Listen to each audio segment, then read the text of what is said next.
നമസ്കാരം. ഇൻസ്റ്റയിലേക്ക് സ്വാഗതം. കുഞ്ഞു കഫീർ അടക്കം ബന്ദിയാക്കപ്പെട്ടിരുന്നവരുടെ മൃതദേഹമാണ് ഹമാസ് ഇനി ഇസ്രയേലിന് കൈമാറിയത്. ബന്ദികളാക്കപ്പെട്ടതിൽ വെച്ച് ഏറ്റവും പ്രായം കുറഞ്ഞ കുഞ്ഞിൻ്റെ ജൂതക്കുട്ടിയുടെ മൃതദേഹം ചങ്ക് പിടയ്ക്കുന്ന കാഴ്ച തന്നെയാണ് ഇസ്രയേലികളെ സംബന്ധിച്ച് ഇന്ന് കാണുവാനായി സാധിച്ചത്. 4 ഇസ്രയേലി ബന്ദികളുടെ മൃതദേഹം അങ്ങനെ ഹമാസ് കൈമാറും. ഏറ്റവും പ്രായം കുറഞ്ഞ ബന്ദിയായ കഫീർ ബിബാസിൻ്റെ 4 വയസ്സുള്ള സഹോദരൻ ഏരിയലിൻ്റെയും മാതാവ് ഗിരി ബിബാസിൻ്റെയും മറ്റൊരാളായ ഒഡൈഡ് ലിഫ്റ്റിസിൻ്റെയും മൃതദേഹമാണ് ഇങ്ങനെ കൈമാറുന്നത്. വെടിനിർത്തൽ കരാർ കഴിഞ്ഞ മാസം പ്രാബല്യത്തിൽ വന്നതിന് പിന്നാലെയാണ് ബന്ദികളിൽ എത്ര പേർ ജീവനോടെ ഉണ്ടെന്നുള്ള ചോദ്യം ശക്തമായി ഉയർന്നത്.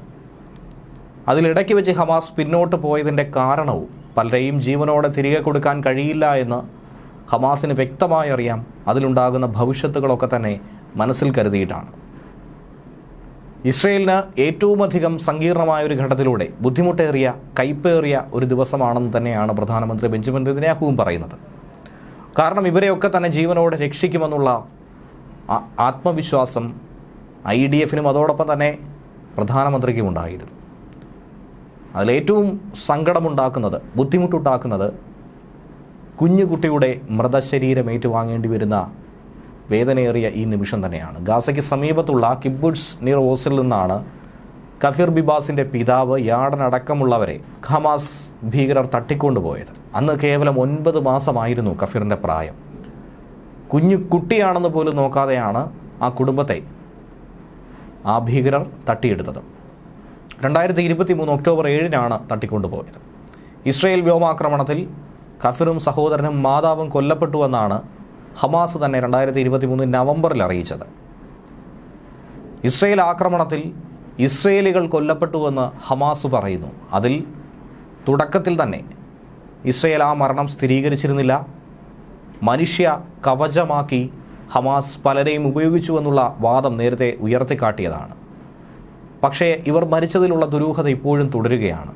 പലർക്കും ഭക്ഷണം ലഭിക്കാതെയും പലരും കൃത്യമായി ശ്വാസമെടുക്കാൻ പോലും കഴിയാതെ ശ്വാസം മുട്ടി മരിച്ചതായിട്ടുമുള്ള റിപ്പോർട്ടുകൾ നേരത്തെ പുറത്തു വന്നിട്ടുണ്ട്.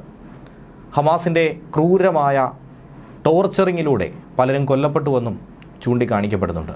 ഈ കുറ്റവും ഇസ്രയേലിൻ്റെ തലയിൽ കെട്ടിവെച്ച് രക്ഷപ്പെടുകയല്ലാതെ ഹമാസിന് മുന്നിൽ മറ്റു മാർഗങ്ങളില്ല എന്നുള്ളതാണ് യാഥാർത്ഥ്യം. അല്ലാത്ത പക്ഷം ഇതിനുള്ള കൈപ്പേറിയ തിരിച്ചടി ഉറപ്പായും ഹമാസ് ഭീകരർ നേരിടേണ്ടി വരുമെന്നുള്ളത് സത്യാവസ്ഥയാണ്.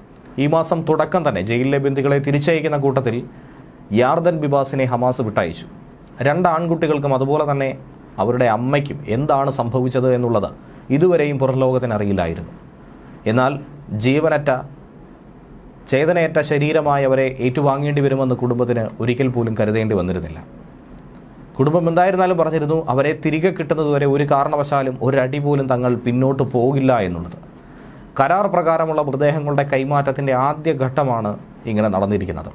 DNA പരിശോധന നടത്തി അത് പൂർത്തീകരിച്ച് തന്നെയാണ് ഇസ്രയേൽ അവരുടെ ഐഡൻറ്റിറ്റി അംഗീകരിക്കുന്നത്. ഒരുപക്ഷെ അതിൽ കൃത്യമായി യോജിച്ചില്ല എങ്കിൽ ഇസ്രയേൽ അംഗീകരിക്കില്ല എന്നുള്ള സൂചനയും മുന്നോട്ട് വയ്ക്കുന്നുണ്ട്. ഹമാസ് എന്തായിരുന്നാലും ഈ വെടിനിർത്തൽ കരാറിനെ അനുകൂലിച്ച് മുന്നോട്ട് പോകുന്നു, അംഗീകരിക്കുന്നു. എത്രയും വേഗം സമാധാനത്തിലേക്ക് കടക്കാമെന്ന് തന്നെയാണ് ഹമാസിൻ്റെയും തീരുമാനം. കാരണം അമേരിക്കയിൽ ട്രംപ് അധികാരത്തിന് വന്നതിന് പിന്നാലെ തന്നെ ഹമാസിൻ്റെ മരണമണി മുഴക്കി തന്നെയാണ് കസേരയിലെത്തിയത്. എത്രയും വേഗം ഇത് അവസാനിപ്പിച്ചില്ല എങ്കിൽ അമേരിക്ക തന്നെ നേരിട്ട് പലസ്തീനിലേക്ക് ഇറങ്ങുന്ന, ഗാസ മുനമ്പിലേക്ക് ഇറങ്ങുന്ന ഒരു കാഴ്ച തന്നെ അവർ കാണേണ്ടി വരും. അങ്ങനെ വന്നാൽ ഇതൊന്നും തന്നെ ആയിരിക്കില്ല, ഇതുവരെ ഉള്ളതായിരിക്കില്ല ഇനി സംഭവിക്കാൻ പോകുന്നത് എന്നുള്ള സൂചനയും നൽകി കഴിഞ്ഞിട്ടുണ്ട്. IDF എന്തായിരുന്നാലും വിറളി പൂണ്ട് നിൽക്കുകയാണ്. ഇതിനുള്ള തിരിച്ചടി ഉറപ്പായി നൽകുമെന്ന ഒരു സൂചനയും അവരുടെ ഭാഗത്തുണ്ട്. പക്ഷേ ഇപ്പോൾ കരാറിനെ അംഗീകരിക്കുന്നു, ബന്ദി കൈമാറ്റം പൂർത്തീകരിക്കാനുള്ള എല്ലാ നടപടികൾക്കും ചുക്കാൻ പിടിക്കുന്നു. ന്യൂസ് ഡെസ്ക് മലയാളി വാർത്ത ഇൻസൈറ്റ്.